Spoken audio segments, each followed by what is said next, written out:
মাশাআল্লাহ, অনেক হাজী ভাইদেরকে নিয়ে আমি আজকে এখানে আলোচনা করতে বসেছি। আলহামদুলিল্লাহ। হাত নামান। দেখেন রব্বুল আলামিন বলেন, ইন্না আউওয়ালা বাইতিন উদিআ লিন-নাসি লাল্লাযী বিবাক্কাতা মুবারাকান ওয়া হুদান লিল-আলামিন ফীহি আয়াতুন বায়্যিনাতুন মাকামু ইব্রাহিম ওয়া মান দাখালাহু কানা আমিনা। আল্লাহু আকবার। আল্লাহ বলে, এই ঘরটা হলো এমন একটা ঘর, তোমরা কি জানো? বিবাক্কাতা মুবারাকা, বরকতময় একটা ঘর, পূর্ণময় একটা ঘর। আল্লাহ বলে ওয়া হুদা, এবং এই ঘরের মধ্যে আমি আল্লাহ হেদায়েত দিয়ে দিলাম। কাদের জন্য হেদায়েত দিলাম? লিল আলামিন, এই বিশ্ব জগতে যারা রয়েছে, যত মানুষ রয়েছে, সবার জন্য এই কাবাকে রহমত স্বরূপ করেছেন কে? ওয়া মান দাখালাহু কানা আমিনা, এই কাবার চত্বরের মধ্যে, এই কাবার এরিয়ার মধ্যে যারা প্রবেশ করবে, এই কাবার ঘরে যারা প্রবেশ করবে, তাদেরকে নিরাপদ করবেন কে? এই কাবার আশেপাশে যারা থাকবে তারা নিরাপদ। এই কাবার মধ্যে কখনো ঝগড়া লাগে না, এই কাবার মধ্যে কখনো মারামারি লাগে না, কাটাকাটি লাগে না, হানাহানি লাগে, কারণ এই কাবাকে নিরাপদ করেছেন কে? এজন্য আল্লাহ বলে ওয়া মান দাখালাহু কানা আমিনা, যে ব্যক্তি কাবার চত্বরে প্রবেশ করবে, রব্বুল আলামিন তার নিরাপদ বানায়া দিবে। সুবহানাল্লাহ পড়েন। এই জন্য এই দুনিয়াতে সর্বপ্রথম আল্লাহর নিয়ামত এবং নিদর্শন হচ্ছে কাবা ঘর। আল্লাহু আকবার। এরপরে আমরা এখন রাতে এখানে বসলাম, আবার দিনে আমরা কাজ করতে বেরিয়ে যাই। এই দিন এবং রাত নিদর্শন কার? আর জোরে বলতে হবে কার? যেদিন আল্লাহর হুকুম শেষ হয়ে যাবে, যেই দিন আল্লাহ হুকুম করবেন, ওই দিন রাতের পরে আর দিন হবে না। ওই দিন যেই দিন হবে, সেই দিনটা হবে কিয়ামতের দিন। ওই দিনটা হবে কিসের দিন? কিয়ামতের দিন। দুনিয়াটা একটা কম্পন সৃষ্টি হবে, দুনিয়া কম্পিত হবে।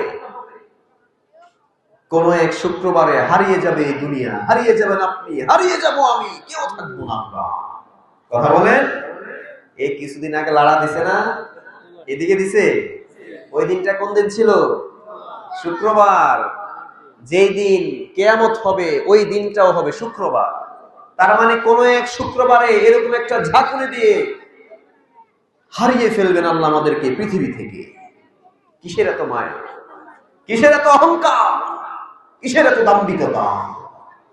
অহংকারে আমাদের পাটা জমিনে লাগে না, তাই না?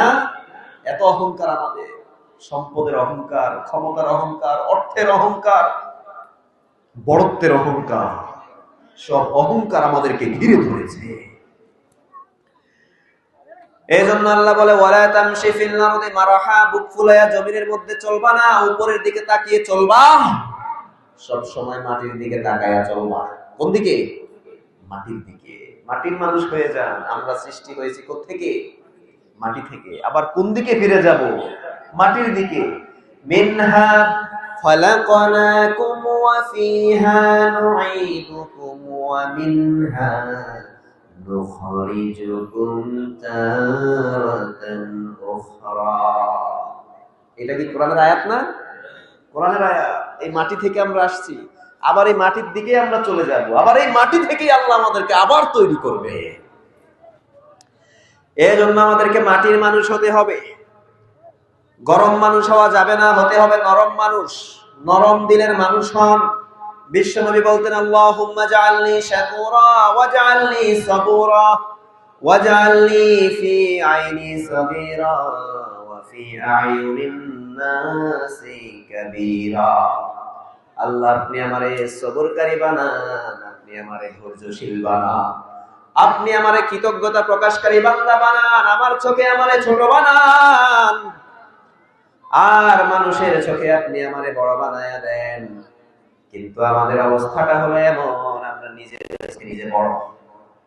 নিজের অনেক কিছু পারে।